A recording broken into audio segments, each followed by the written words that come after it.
দেড় মাস আগে মার্কিন যুক্তরাষ্ট্রে টানা দ্বিতীয়বারের মতো কোপা আমেরিকার শিরোপা উৎসব করে আর্জেন্টিনা। এরপর পুনরায় একত্রিত হওয়ার সুযোগ আলবিসেলেস্তাদের। এবারের মিশন 2026 বিশ্বকাপ বাছাই পর্ব। বাংলাদেশ সময় 6 সেপ্টেম্বর সকালে চিলি ও 11 সেপ্টেম্বর কলম্বিয়ার মুখোমুখি হবে লিওনেল স্কালোনির শিষ্যরা। এখন প্রশ্ন উঠেছে, আর্জেন্টিনা জাতীয় দলে অধিনায়কের দায়িত্ব পালন করবেন কে? এ প্রশ্ন ওঠার কারণও রয়েছে। ইনজুরির কারণে স্কোয়াডে নেই লিওনেল মেসি। কোপা আমেরিকার শিরোপা জয়ের পর অবসরে যান আরেক অভিজ্ঞ footballer Angel Di Maria. Senior ফুটবলারদের মধ্যে স্কোয়াডে রয়েছে নিকোলাস ওটামেন্ডি। অধিনায়ক হওয়ার দৌড়ে এ ডিফেন্ডারকে এগিয়ে রাখছেন অনেকে। তবে আর্জেন্টাইন গণমাধ্যমগুলোর দাবি, অধিনায়ক হিসেবে নতুন কাউকে বেছে নিতে পারেন আর্জেন্টাইন কোচ লিওনেল স্কালোনি।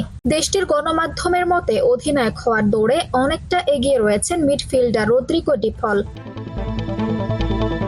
রোববার 1 সেপ্টেম্বর অ্যাটলেটিকো মাদ্রিদের আর্জেন্টাইন ফুটবলারদের সঙ্গে স্পেন থেকে বুয়েন্স আয়ার্সে পৌঁছান তিনি। এ সময় তার সঙ্গে ছিলেন জাতীয় দলের সতীর্থ হুলিয়ান আলভারেজ, হুলিয়ানো সিমিওনে ও গোলকিপার হুয়ান মুসো।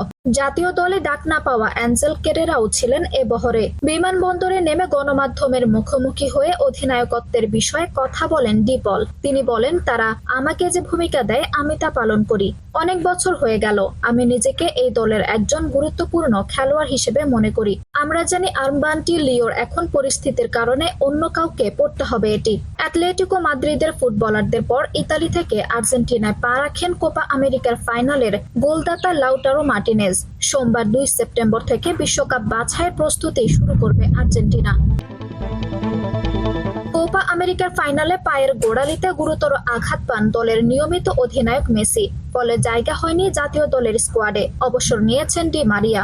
বাংলাদেশ সময় 6 সেপ্টেম্বর বুয়েন্স আয়ার্সের এল মনুমেন্টাল স্টেডিয়ামে চিলির বিপক্ষে মাঠে নামবে আর্জেন্টিনা। সে ম্যাচের আগে জাতীয় দলের সতীর্থ এবং ঘরের মাঠে ভক্তদের কাছ থেকে বিদায় সংবর্ধনা গ্রহণ করবেন তিনি।